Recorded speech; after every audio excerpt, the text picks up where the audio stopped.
see. Oh, I see you. Oh, Hi. hello. Hello, how are I you? muted for a quick sec. I'm very good. How are you? I am great. Oh, hi, Teresa. Good. Hi.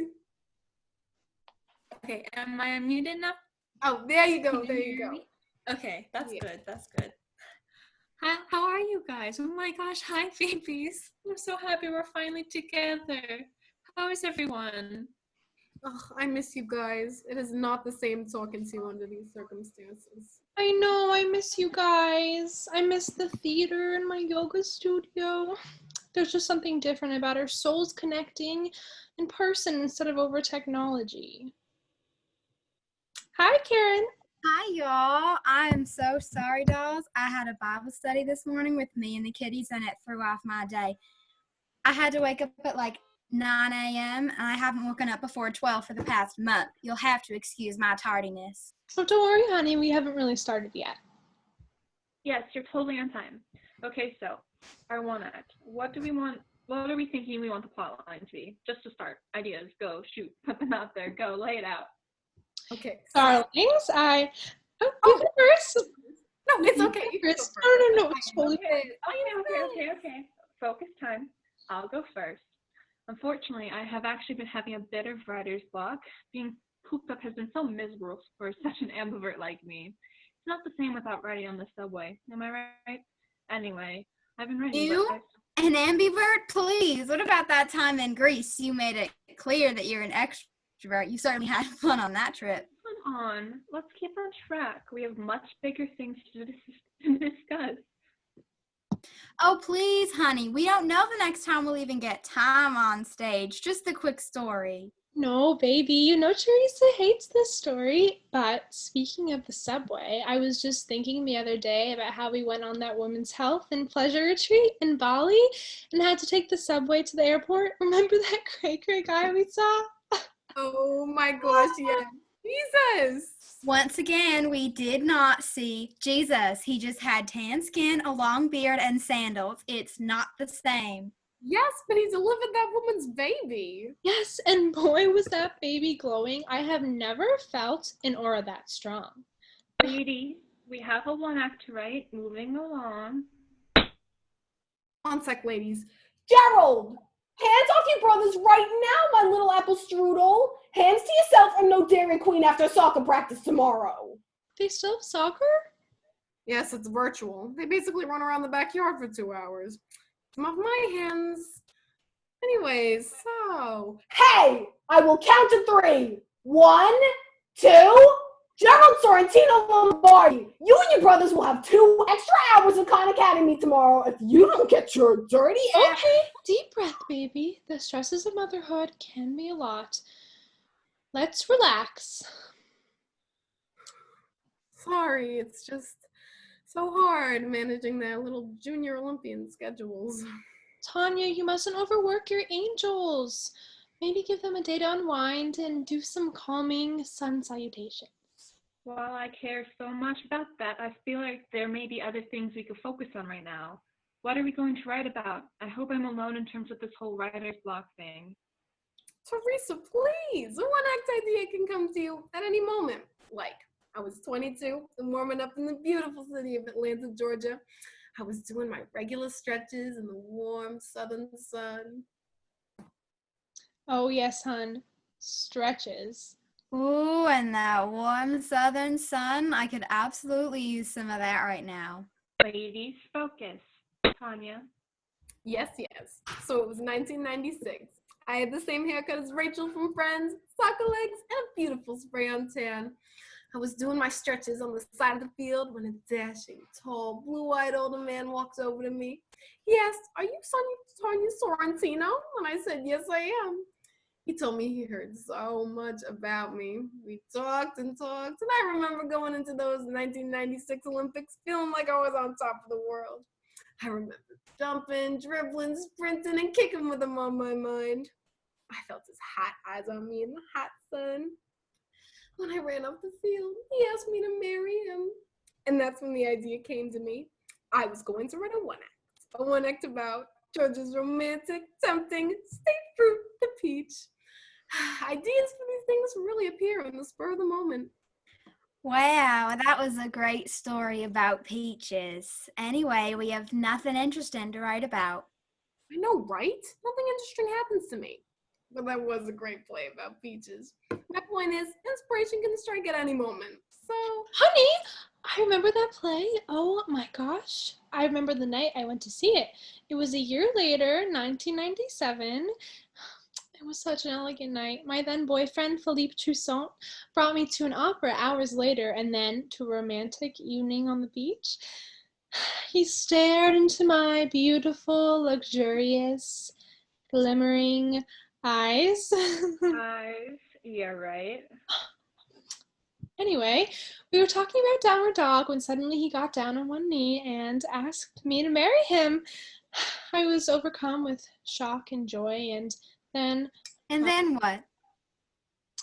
I said no. I was not ready to settle down. I was a young woman who needed to squeeze life by the butt. and that's when you got a job and became rich, right? No, not yet. I traveled as any young, blossoming, elegant woman should. I went to Italy alone. I took many lovers. Oh, no, Lavender, honey, why don't you and your boyfriend go light some sage by the fire and do a little social distancing to help spice up your relationship? Yeah? College love. Ah. Anyway, where was I? I was in Italy. One day I was traveling with a special friend of mine when we came across a beached whale on the beaches of the Amalfi Coast. He kind of looks like our joke of a president. Anyways, my friend and I rushed over and saw she was pregnant. The whale was struggling to breathe on the beach. And we did the only thing we need to do. We helped her give birth. So, we ran to the water and collected a team of locals and pushed this mama back into the water. However, once she was in there, we had realized why she was out in the first place. She was in pain. Several years later, I looked just like her when I was pregnant with little Tropicana. And look at her now. She's a young woman with all of her. Chrissy, please.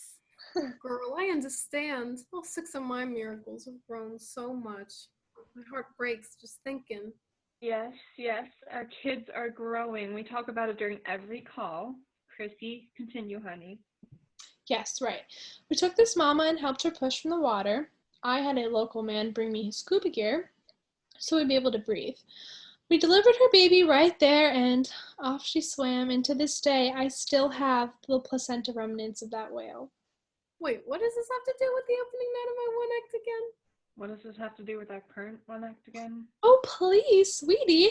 If I had never needed a date to your opening night, I would have never met Philippe, and if I had never met Philippe, he never would have proposed to me, and if he had never proposed to me, I never would have said no to him, and if I had never said no to him, I never would have run away to Italy. And if I never run away to Italy, I never would have birthed that whale, and if I had never birthed that whale, well, there would be one less whale on this earth today. Oh my god. Don't say that. Oh, please. But isn't life so beautiful and important? That's what I've been saying. Shut up, Karen. Wait, girl, have you been drinking and lifting weights this whole time? Ladies, we have a deadline. Yes, I have, Tanya. Gotta stay active. And Teresa, no, we don't. Shut up, Karen. So, what about that deadline? What are we going to write about? This is so hard. We have nothing to write about. That's not true. Yes, it is. We're all boring mothers now who do nothing all day. Well, I beg to differ. I feel like I can never get a break. I've been so productive during this quarantine. Girls, if these walls could talk, My walls could talk. Right, but that's not what I mean. Well, I guess, but no. Okay. But in all seriousness, I finally put up my collection of tribal masks from Kenya that I got back in the 90s from the Peace Corps, and it really brightened up the place. Kenya, I thought you went to Panama. I did. That was the spring of that year. You never told us about Kenya because you went straight to Zimbabwe for that civil rights case right after. You're right. By the time I got back home to the theater to write, I completely forgot to tell you guys. Okay. I was visiting my then girlfriend Celine in Kenya to help her interview the village of Umoja, you know, the all women's tribe. Well, anyway, I was sitting there with Celine under the tree of speech, as those badass queens call it, and then Celine told me that there was an outbreak of malaria in the village. Of course, I immediately knew what I had to do. I said screw it to my mortgage, and I took the earliest flight to see my doctor friend and ex-boyfriend in Cape Town, and brought her as many malaria pills as I could smuggle in my bra. Oh my God, that is incredible. Look at you, girlfriend. Yeah, but that's when I got the best idea. What if we wrote a one-act about being a successful bra saleswoman? No. Oh, I love you ladies, and I love our theater company. But we just don't have that many interesting stories to tell. Right. What are we going to make this one act about? Oh, I'm really breaking a sweat, but gotta do it for the biceps and for the summer bod. Baby, you know I love exercise, but drinking OJ while lifting 5-pounders is not nearly as good as something else I can recommend. Yoga, Pilates, jazzercise. I can send you one of my at-home sessions and a fun workout playlist on Pandora. No charge, of course, honey. No thank you, Chrissy. That's okay. I'll be fine. Oh, pardon me, ladies. Declan, can you please turn down your FaceTime call? I'm zooming with the theater gals. Kids, am I right? Declan has been FaceTiming this boy Ramon nonstop. It's like they're an old married couple of friends or something. Friends, right. Or more than friends, perhaps.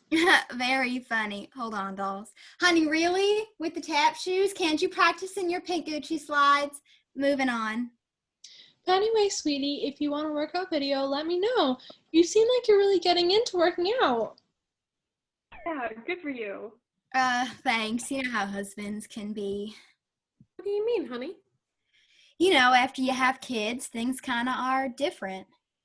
I know I adopted mine, don't have a husband, and have never been married, but I don't think it's supposed to work like that. Yeah, definitely not. My husband tells me I'm an Athenian goddess on the daily. What's going on? Oh, nothing. Seriously, I'm fine. My husband, what's his name? Rick, it's Rick. Yes, Rick, travels a lot, obviously, and it's just things aren't necessarily the same. He is constantly around strong, young women, and I just need to make sure I can keep up for him, as any good wife would.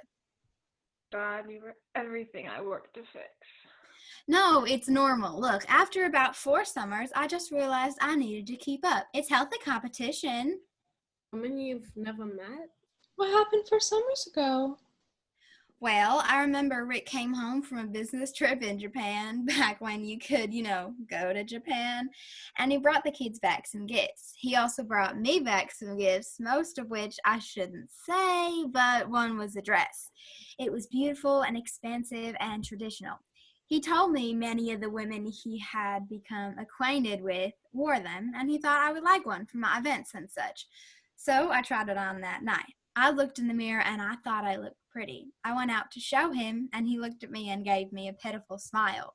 He looked at me and said I looked like the good mother he knew he'd end up marrying. And I was scared. I never thought all I'd be is a woman with a mother's body and a traveling husband. Anyway, I told myself I would make myself look better than those Japanese girls, and I've been on that journey ever since. I know I'm not 20 anymore, and it's not, 1996, but I want to make sure he still likes coming home to me, Oh, Karen, I've had roles since 2003 when I gave birth to Sammy. I was never slim, ever. And you know what?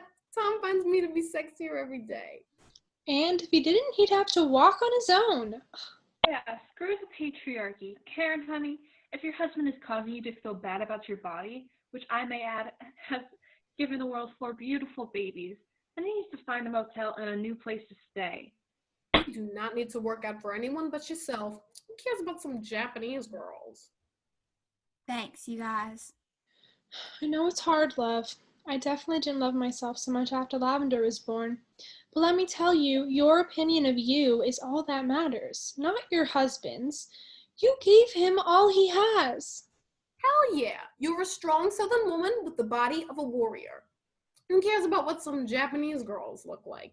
You're you, and you're the best and only wife he's got.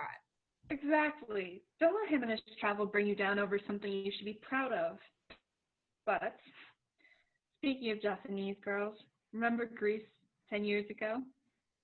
Oh my gosh, yes. We were visiting your girlfriend Naomi and we all sent our kids to my mother's house. Yes, and we never wanted to visit Naomi because she lived in Japan at the time. Way too expensive. Yes, and the theater company sponsored us because we told them we were going to get inspiration. Yes, and they allowed me 2 suitcases because I told them I was going to be on crutches. We were all beyond exhausted by the end of that night. Oh yes, that night. Stop it. We were on our way to go recreate the final dancing scene for Mamma Mia. Obviously, I was Meryl Streep. I remember trying to curl my hair with a pencil in the car ride over to the hotel.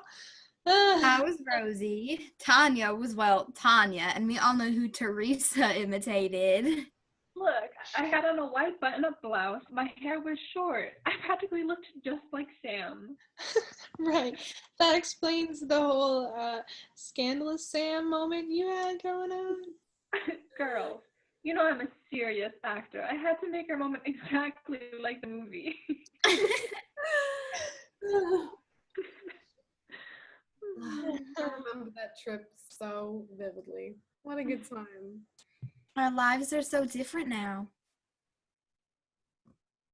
Anyway, we still have nothing to write about.